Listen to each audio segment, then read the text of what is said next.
Hey everyone, welcome back. We're doing a deep dive today How cool. into Robert Kiyosaki's world, Oh, specifically his 6 Basic Rules of Investing video from the Rich Dad channel. all right. And as you probably know, Yeah. Kiyosaki is known for his, Unconventional. unconventional, sometimes controversial takes on finance. Mm-hmm. And This one, this video does not disappoint.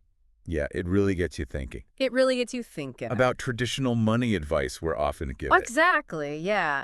And the whole thing is really framed in Interesting. an interesting way right from the start. Yeah, right off the bat, Yeah. he and Kim, his wife, Mm-hmm. talk about the difference between seeking income and building assets. Yeah. And it's subtle, but it's powerful. It really sets the stage for a different way of thinking about money. Definitely. Yeah. And he doesn't waste any time jumping into this Yeah. framework of 3 types of income. 3 types of income, yeah. And I have to admit, like, this part always makes me wonder if I'm focusing on the right things. Yeah. Financially. For sure. It breaks it down. He breaks it down like this. Yeah. Earned income. The classic paycheck. Right. Portfolio income From things like, from things like stock trading. okay. And then there's passive income. And That's that where he says the real magic happens. passive income. Okay, Yeah. let's break this down. Yeah, let's break down this magic. What does it actually look like? Well, Kiyosaki highlights rental properties and businesses Okay. as prime examples. Okay. But the core concept is, Creating income streams. yeah, creating income streams that require less of your direct Active work. active work. So assets that are essentially working for you. Exactly. And here's where it gets controversial. Yeah. He claims that this type of income is often taxed differently, Oh, really? potentially even bypassing certain taxes Okay. that hit earned income harder. Whoa. Okay, hold on. Yeah. That's a pretty bold claim. Huh. I mean, tax codes are complex. Of course. Yeah, you're right. There are tons of factors. Absolutely. It's not that It's straightforward. not that straightforward. Right. But Kiyosaki's point, Okay. and this is echoed by some tax experts, Okay. is that the tax system Yeah. often incentivizes Investing. investing and asset building. Okay. He's not saying it's easy or a guaranteed loophole, Right. but understanding these nuances Okay. is key. To building wealth. Yeah. So it's more about being strategic and informed. about how these different income streams are treated Yeah. rather than a blanket statement about avoiding taxes altogether. Right. That makes more sense. Mm. But this also ties into Oh, yeah. Kiyosaki's critique of Yeah. traditional education, right? Right. Exactly. Like he feels we're not We're not given the tools to We're- even understand these concepts given the tools. Yeah. in the first place. Yeah. He argues that schools Schools fail to equip us with the real-world financial knowledge we need. that we need. Yeah. They prioritize job preparation over financial literacy. So we end up unprepared Yeah, leaving many people unprepared. to manage our money, build assets, To manage them, navigate the complexities of investing. navigate the complexities of investing and taxes. And taxes. Yeah. And in a world Yeah. increasingly shaped by automation Automation. and AI. This lack of financial I think education lack of financial education becomes, becomes even more critical. yeah, it really makes you think about Yeah. those assumptions we make. That About education, Yeah. we equate it with job security. right. But are the skills that we're learning enough Mhm. to thrive in a changing And the changing economic economic landscape? landscape. Kiyosaki seems to suggest that Yeah. financial literacy Financial literacy is a is a vital skill. vital skill set that's Yeah. often overlooked. That's often overlooked. And he takes another Controversial. controversial stance. He does. He argues that debt Debt. can be a powerful tool Powerful tool. when used correctly. When used correctly. He goes so far to say, Debt is money. debt is money. Whoa. That goes against everything we're usually told. It's a provocative statement. Yeah, most experts preach Avoiding debt like the plague. like the plague. How can he possibly see it as a positive thing? Yeah. Well, it's definitely not. Okay. What he's advocating for Yeah. isn't reckless borrowing, Okay.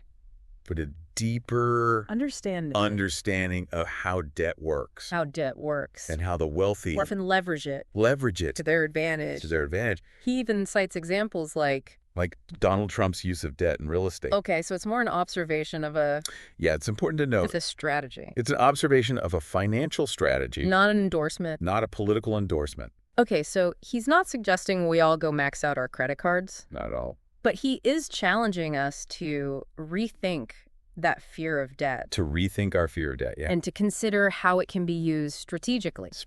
And that's a perspective you don't hear every day. You do not. It ties back to his emphasis on financial education. Right. He believes a lack of understanding About debt. about debt. Both its risks and its potential Yeah. can hold people back from making smart financial decisions. Interesting. So knowledge is the key. Knowledge is the key to unlocking the power of debt. To unlocking the power of debt as a tool As a tool. for building wealth. Yes. Instead of viewing it as an enemy, it's about becoming financially savvy enough to use it to our advantage. To use it to our advantage. That's really interesting. It is. But how do we even start? Well, Kiyosaki places a lot of importance Yeah. on learning to read and interpret Okay. financial statements. Financial statements, okay? He views them as the language of finance, a language we need to master And master. if we want to build wealth. To build wealth. So it's about Becoming fluent in the language. becoming fluent in the language of money. Yeah.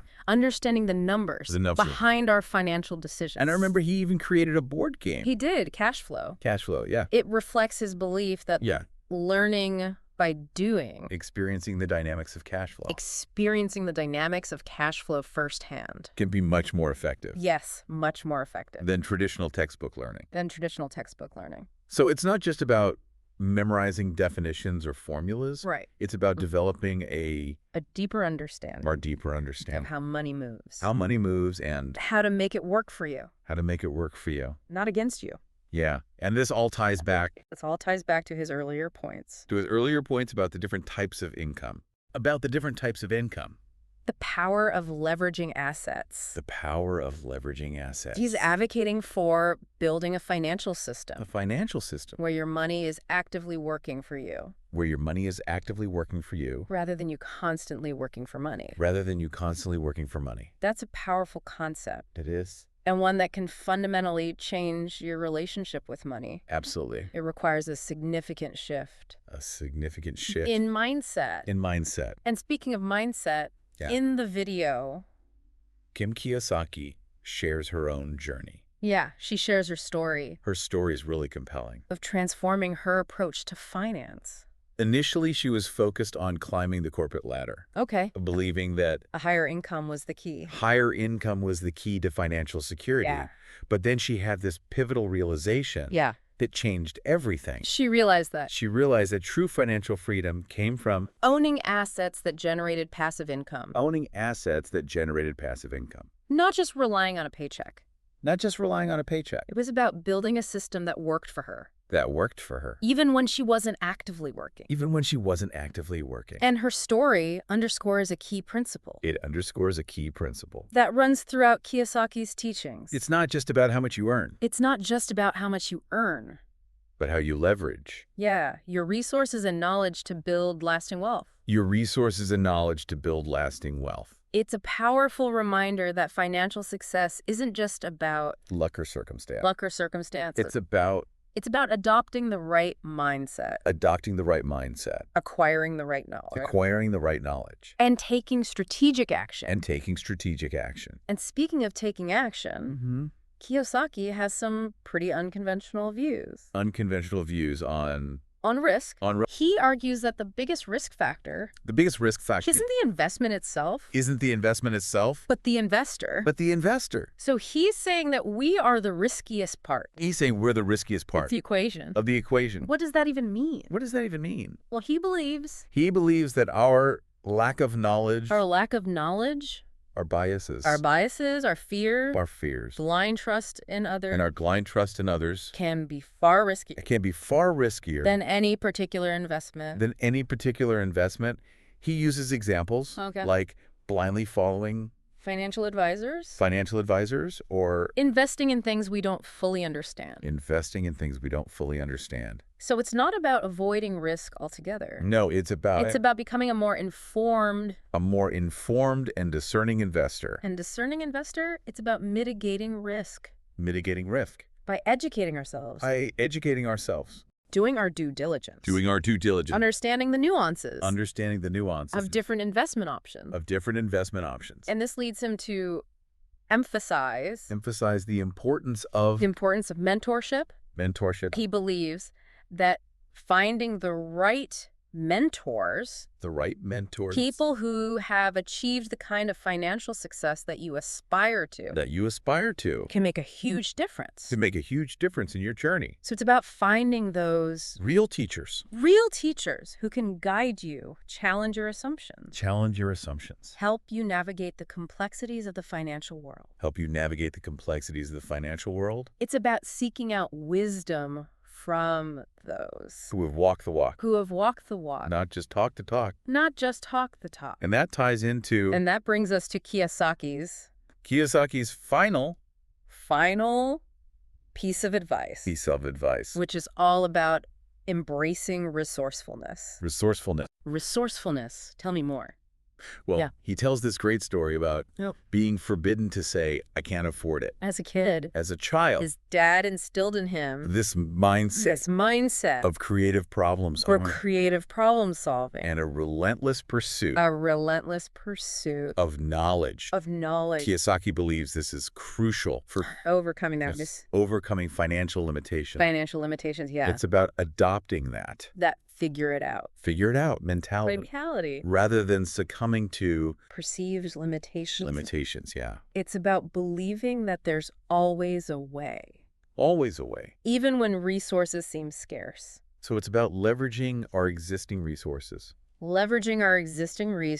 Seeking out new opportunities.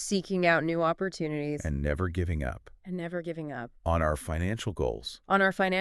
Embracing the power of creative thinking. Seeing challenges as opportunities. Opportunities for growth. It's a really empowering message. Very empowering. Instead of feeling stuck or limited, we can choose to see those financial obstacles as puzzles to be solved. As opportunities to learn.